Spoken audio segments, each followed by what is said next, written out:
My sister heartlessly rejected my 4-year-old daughter as a flower girl. Now our family is in chaos and she's begging for forgiveness. So I, 28, female, have a sister, 26, female, who got married last month. I'm going to be blunt. My sister has always been one of those people that has to have everything perfect, to the point sometimes it was hard to be around her. But she was my little sister, and I've had no other siblings, so I always made excuses when she'd hurt me. But if I was doing things right in her eyes, I was kind of nervous when she asked me and my daughter, 4, to be bridesmaids in February because I knew she was going to be a massive bridezilla. Over the last few months, we had to practice multiple dances, pay for very expensive dresses, and put up with her tantrums. I told her from the start, if she was in any way nasty to my child, I wouldn't stand for it. She assured me she'd never be nasty towards her favorite person in the whole world. Well, her now husband's little cousin, 8, started coming to dance practice with her mum, and my sister started to ask her to do little things, like show my daughter how to throw the petals. I honestly thought she'd make them both flower girls for a while, but when she started to make my daughter sit out and have the little girl do a poem, I knew what was going to happen, but prayed I was wrong. I invited her out to coffee a few weeks before the wedding and asked her what was going on. She told me she was glad I brought it up because she was looking for the right time. Apparently, my 4-year-old wasn't doing everything right, and she was afraid she was going to mess up her vision by saying the wrong thing or not doing the dance right on the day. I told her she was doing a pretty good job, and everyone was always praising her. My sister giggles and said, "It's not their day now, is it? So it's not up to us what's good enough for her wedding." I asked her straight up, did she think her niece wasn't good enough to be in her wedding? She replied with, not as something big as a flower girl, but to attend. I asked her how I was going to break it to my daughter, who's excited about being in the wedding. She just told me to figure it out. I told her I'd give her a day to rethink her decision. If not, we wouldn't be attending nor speaking to her ever again. Then left. Well, 2 days went by, so I couldn't put it off any longer. I broke the news to my child. Even though I tried my hardest and sugar-coated it as much as possible, the news still broke her heart. She cried herself to sleep. So did I, and my husband. Well, after a week when I was a no-show for anything, my sister started to panic and started to get everyone to talk to me, even drop off gifts for my daughter. When I told them why, a good number of our family, including bridesmaids, dropped out. We ended up going a few weeks away with no phones. When we came back, my sister had sent me multiple letters and emails apologizing. Her in-laws and husband have called me an a-hole for doing what I did. Now, firstly, it's an absolute not the a-hole. And as soon as you ended the first paragraph and she said she was going to be a massive bridezilla, you were absolutely right all the way through. I've been to many weddings where, the flower girl or page boy or whatever, when they're really young, they do random things, and it just adds to the magical time of the wedding, I think. So to expect a child as young as 4 to do everything perfectly, I mean, come on now. Yes, she's a massive bridezilla, just like you said. I don't blame you for doing what you did. Absolutely not the a-hole to me. But Cat Bunny says, not the a-hole. For the people saying Opie is the a-hole, consider Opie was expected to bring the child to the celebration after being told she was no longer going to be the flower girl. Yay! She gets to watch an older child do the things she'll be excited to do and not make a fuss. Get a babysitter? Great. Watch her parents get fancy and leave to go to a celebration she is no longer a part of. Opie's choice to not go to the wedding was correct. Her immediate family is more important than her sister. Opie did not tell other people to not go to the wedding. She told them what happened when they asked. Everyone made their own decision. I'm sure this was not the only crappy thing that bride was doing. Depresso says, not the a-hole. She can't expect a 4-year-old to do everything perfectly, and you can't control what other family members do after they hear about bridezilla. Monkey Ruler 164 says, not the a-hole. Your sister asked a 4-year-old, then expected perfection. It's laughable. Yes, it's her wedding, but to ask a 4-year-old to be a flower girl and go through everything when, in the end, she's shocked a 4-year-old doesn't live up to her idea of perfection. It's just a moronic thing. Your family asked why you weren't attending, and you told them. You didn't ask them to boycott. They made their decision. Your sister sounds like a nightmare and a crappy person.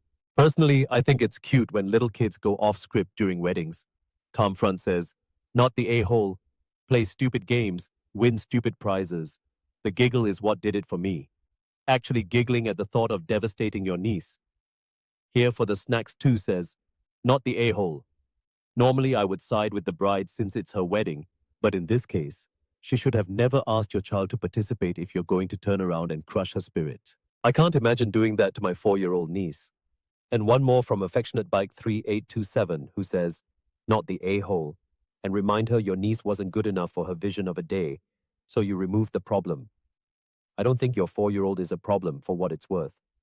My sympathies to her future kids if they aren't perfect. Her husband should be horrified by the monster he married. Now, what do you guys make of this situation? Would you do what OP did in this situation after they heard that? Let us know your thoughts in the comments below, and we'll move on to the next story. Story 2. And our next story comes from Am I the A-hole Post, who says, am I the a-hole for spending more on my sister's wedding than I did on my own and telling my wife I'm not going to make her pay us back? I spent $51,000 on their wedding a couple of months back and $32,000 on ours 7 years ago. Upon my mom and her request, I paid for my sister's wedding. They couldn't afford a big one, and saving for a wedding was obviously lower on the list, so she asked me. I obliged. It was important to her. I talked it over with my wife, basically to run it by her, and she said that was sweet of me and gave me the green light. Well, she recently told me I needed to work out how they'd be paying us back, but that was never a part of the plan. She says that we spent more on it than we did our own, and people don't get handouts in life. I don't understand her position, and I'm not going to ask my sister to pay me back. She also suggested my mother pitch in to pay us back. When I told her that was stupid since it wasn't my mom's wedding, and she only asked my sister, she said I'm a mama's boy who needs to get his priorities straight. Seems harsh, but whatever. Still not making anyone pay me back. People said to mention that we paid off her parents' mortgage and that she's a stay-at-home spouse. I don't care that she stays at home though. She doesn't need to work. I specifically said, is it okay if I pay for my sister's wedding? Those were the exact words I used. My wife's brother is inheriting the house, not her. My wife is not a gold digger. We've been together since we were 15. She was with me when we were homeless, when I was 1,000 miles away serving in the army, when I had no income, when I had a mental breakdown. She's been with me at my lowest point, and we're stuck with each other, so I have to pass on the divorce. Her comments, smelly roommate says to this post, you're the a-hole for spending $51,000 on a damn wedding. To which lovely Lilyman replies, that's saying later in the comments, OP says his wife paid off her parents' mortgage. She's never had a job, and her problem is him giving his sister the money for the wedding is a handout, and no one gets handouts in life. Also, OP's wife approved of every transaction. OP, you're not the a-hole at all. It boggles my mind that there are so many people jumping down your throat about communication when that's all you did with your wife. She okayed the initial ask to pay for the wedding. She okayed every transaction. You asked to pay for the wedding, not loan it. You did everything right. Ask your wife why it's any different than paying off a parent's mortgage and why they got a handout. But your sister can't. And based off this, don't judge the comments too harshly because I'm not sure where. I think there was an edit on that post. I'm not sure. And at what point it came in. So, some of these comments may be like before the edit came in. But Leslie Love says, everyone sucks here. 1, you do for not communicating clearly with your wife. 2, your wife does for not communicating clearly with you. 3, your sister does for throwing away an exorbitant amount of money on a single day. 4, your mother does for not imparting common sense onto either of her children. To which Complete Bullfrog replies, saying, this is not an exorbitant amount of money for OP. It is clearly for a lot of commenters, but OP has a different pay range than the rest of us. To which OP replies to that, saying, exactly. I'm not worried about getting the $50,000 back from her. I'll be fine, Lowell. Ash the Cash 311 says, hold on, you are married and she doesn't work? You guys talked and helped pay her parents' mortgage, and she's not okay with you using money to pay for your sister's wedding after she said it was okay originally. Not the a-hole in the slightest. And CAC BG says, info, When speaking with your wife about contributing money for the wedding, did you set a limit on how much? Are you financially secure without any more info? This seemed like a communication problem between you and your wife about what the expectations were about the money. For many people, that's a lot of money to spend on something outside of your immediate home, marriage, and lifestyle. Saw all the updates, not the a-hole. OPI replies that saying, we had the money. She didn't put a specific limit but okayed the 51,000 in purchases. Again, in some ways, it's a bit of a confusing one in the fact that I don't know where the edits are. There's not a specific edit point, so yeah, I'm not sure what the edits were compared to the comments, if you get what I mean. And I will let you know that the post was tagged. But what do you guys make of this one? Let us know your thoughts in the comments below, and we'll move on to the next story. Story 3. And our next story does follow with a little update where they reply to some of their comments as well and their verdict. And it's from Your Pain Is Mine, who says, am I the a-hole? My mother's dog ate my chocolates, and I think she should pay the vet bill. My parents are away for work, so I stay at home and look after my mother's dog. This morning, I left my unzipped backpack at the bottom of the stairs, which had an open bag of sealed, wrapped, bite-sized chocolates. When I got home from work, I found that the dog had managed to get into my bag and tear open 8 of the chocolates and ate them. I called her, and after calculating the amount he ate to be mild to potentially moderate poisoning, we both decided I should take him to the vet. It was an hour driving all up, and just over an hour of sitting in the waiting room while they treated him. The bill was just shy of $300. She asked what we should do about the bill. I said I didn't think I should have to pay for it because I didn't see how it was really my fault. She offered we split the bill, to which I didn't think was fair either, as I was the one actually had to take him and wait, etc. So, I said I'd pay $100 and she'd pay the rest. She didn't sound thrilled but ultimately agreed. Upon reflection, I don't feel I should have to pay for it at all. I had absolutely no reason to suspect the dog would find, let alone manage to unwrap and eat them. It's not ever something that's happened in the past. Who should pay the bill? Am I the a-hole for thinking she should pay for the whole thing? And as I said, we do have a little update where they respond to the comments. And I think this one's a pretty simple one, that you was meant to be caring for the dog. You left your backpack on the floor with it open as well, and there were chocolates in there. I can see it as a mistake, but you still did it. Therefore, it's your responsibility. And I think your mom was kind enough to offer you to split the bill when, in reality, you should have been covering the whole thing. So, you should be pretty thankful for that. But Soon says, you're the a-hole. You left the chocolates out. That's on you. Pap Smear says, you're the a-hole. You're the one caring for the dog. What goes wrong under your care is directly your fault. Split the bill. Science Not Kid says, you're the a-hole. 1. You were supposed to be watching the dog. 2. You left them accessible on the floor. 3. You left your backpack open. You are absolutely responsible. Zeus Hairs. That says, you're the a-hole. You had agreed to watch the dog and left your chocolates where it had access to them. Without you or your chocolate, that wouldn't have been any issue. I personally would have demanded you pay the full amount. If you drive someone else's car and wreck it, are you not liable for the damages? And one more from Medium Person who says, you're the a-hole. How is leaving a bag of chocolate at dog level, unattended, in a home with a dog, being responsible? You should have paid the full bill. Now we're going to cover a little edit to what OP replies. That's saying, update, alrighty, a resounding, I am the a-hole from Reddit. Thanks for the reality check, guys. Can't help but agree with you all. He's a dog. I should have known better. I guess I'm just used to a cat that will hardly eat anything you give it, lol. I completely underestimated the dog's ability to get through plastic wrappers. Lesson learned. Update 2. Just want to clarify to those still commenting, I am the a-hole. I accept the jury's vote and will correct the situation with my mum. Thanks everyone for your replies. Now, what do you guys make of this story? I think it can only go one way unless you've got some wild opinion. Let us know your thoughts in the comments below, and we'll move on to another story. Story 4. And we've got another wedding post from Clean Freedom 9813, who says, Am I the a-hole for not attending my sister's wedding due to it being child-free?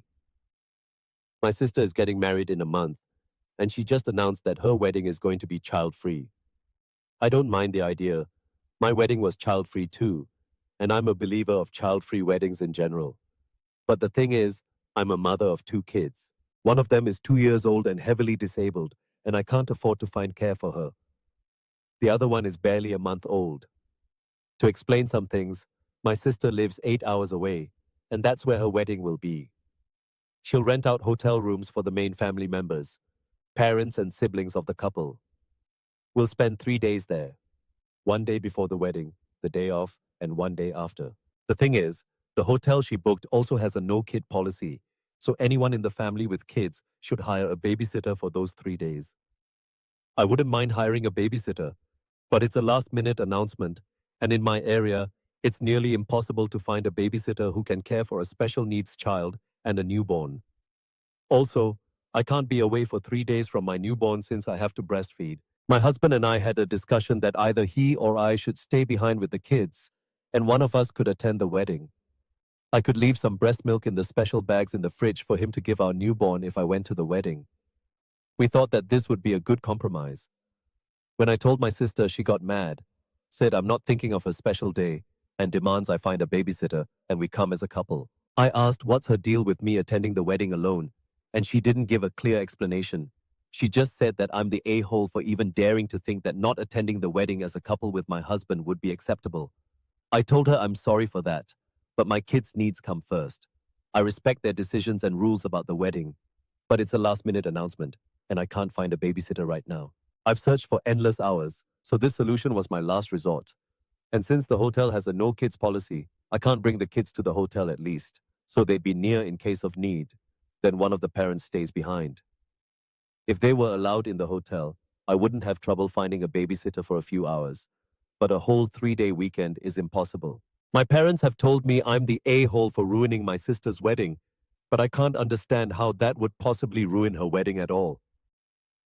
I told him that since she had a child-free wedding, she should expect that some people might not be able to show up, and that not everyone has the money to give a babysitter every time they're invited to a child-free wedding, and should be okay with people not coming if they can't. Am I the a-hole? You know, we've covered child-free weddings in the past, and usually when we come into a story like that, we say, no one's the a-hole. You know, you absolutely have the right to have a child-free wedding, but at the same time, you can't expect people that have children to be there. It works both ways, and I think OP came up with a great solution in this one. You know, she's in a bit of a difficult situation, so they said between the couple, they said, look, one of us can go. So, since it's her sister's wedding, she was going to go along. And when they said that to the sister, she went absolutely nuts and got offended by it. I mean, come on now. It started off with like, no a-holes here, and went very quickly to, not the a-hole from me. But Adante79 says, I was already with no one's an a-hole here until your sister said you couldn't attend the wedding alone. That the hotel is also child-free. What the is that? You came up with compromises, and she stomped on them. She has basically engineered her wedding so that unless you output a significant amount of money and leave your kids with a sitter for 3 days, you can't attend. That's harsh. Not the a-hole for you, but your sister, Fort says, and quotes, one of them is 2 years old and heavily disabled, and I can't afford to find care for her. Then goes on to say, I mean this in a good way, OP, but is it worth me reading past this? If your child can't go to the wedding and you can't find adequate care for her, then attending isn't an option for you, not the a-hole. To which Reddit replies that saying, it is actually because it somehow gets worse. OP suggested her husband stay home with her children, and she attended alone. Her sister got mad at her for daring to think that not attending the wedding as a couple with her husband would be acceptable. IC Ad says, not the a-hole. Sometimes these are consequences of having children-free events, and your family shouldn't be angry that you decided not to go. To which OP replied, saying, you won't believe the amount of people who didn't attend my wedding either because they couldn't find a person to keep their kids, or because, well, they didn't want to, simply. And that's okay. Since we decided to have that rule, we should accept that some people might not make it. Is it sad? Yes. Is it fair to be upset your guests about it? Absolutely not. Be mad at them when they bring their kids despite being a child-free wedding, not when they're not able to make it.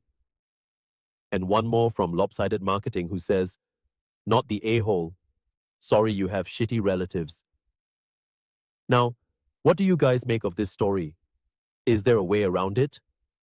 What should OP say to the sister? Is there? Should she bother to go to the wedding at all now? Can she go?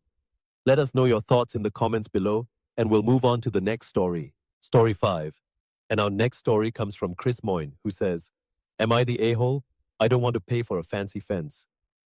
We bought a house in June of this year. In July, our next-door neighbor approached us saying, hey, welcome to the neighborhood. We already spoke to John and Betty, names changed, and told them we're going to replace the fence in the fall. Cool, no problem. Then in August, she brings a quote over. So, when we had spoken to John and Betty, they were willing to split some of the costs of the fence with us. Here's what that section of the fence will cost. $6,000. Now the fence out there is fine.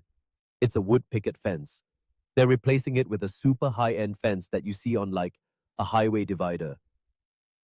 Am I the a-hole for not wanting to pay for this fence? I'm fine with the wood fence that's there. Should I honor the agreement John and Betty made? I think that if John and Betty made this deal with the neighbor, they should have settled it before they left. Now, I'm not sure what the laws on fences are. I'm going to assume, again, this is in the US, but I'm not sure what the laws are in the US regarding fences. There used to be like a saying in the UK, I think it was like, the fence on the right-hand side of your garden was always your fence, but that's not technically true. So, it's always best to check your deeds and stuff like that. I had a very similar situation myself when I moved into this place, and the fence between me and neighbors, the fence was all rotting, and it was bending over on one side, and I wanted that fence replaced. Talked to them about it. They were like, yeah, cool, but we can't afford it. And I was like, well, that's fine. If you can't afford it, then you can't afford it, right? I can't force someone to pay for a fence. So, in the end, got it replaced, and that was pretty much the end of it. And I don't think you can force someone to do, especially in this case as well. It sounds like you've got a perfectly good fence. They just want to upgrade it. So, an immediate not the a-hole from me.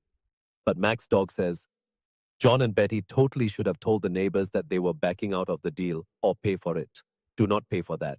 That's so stupid for them to think you're continuing an agreement that wasn't even yours to begin with. Totally not the a-hole. I would tell them you never agreed and to call up John and Betty. Bloody John and Betty. Murky Ad says, not the a-hole. No need to pay. You did not agree to, and it is very likely John and Betty did not either. Alkai Winchester says, not the a-hole. Previous owners agreed to this, not you. Find out specifically where the lot line actually is. If it's precisely on the line and they wanted to update it, then they can foot the bill. If it's on your side and you don't want it replaced, then they need to back off. If it's on their side, then it's their financial burden. I feel like this is shady as, on their part to introduce themselves, mention it, and try to slide a price tag over. Varalincia says, not the a-hole. Honestly, we have no idea what John and Betty had promised. It is entirely possible they agreed to pay, but it's equally possible that they left to avoid paying. Either way, you never agreed to split the cost of the fence, and therefore you're well within your rights to refuse. And one more from Ab184910, who says, a verbal agreement made with the previous owners has nothing to do with you. If they didn't tell you about the price until they showed you the bill, and it's even less on you. Now, what is your thoughts on this story and all of today's stories? If you choose to share them, I would love to know in the comments below.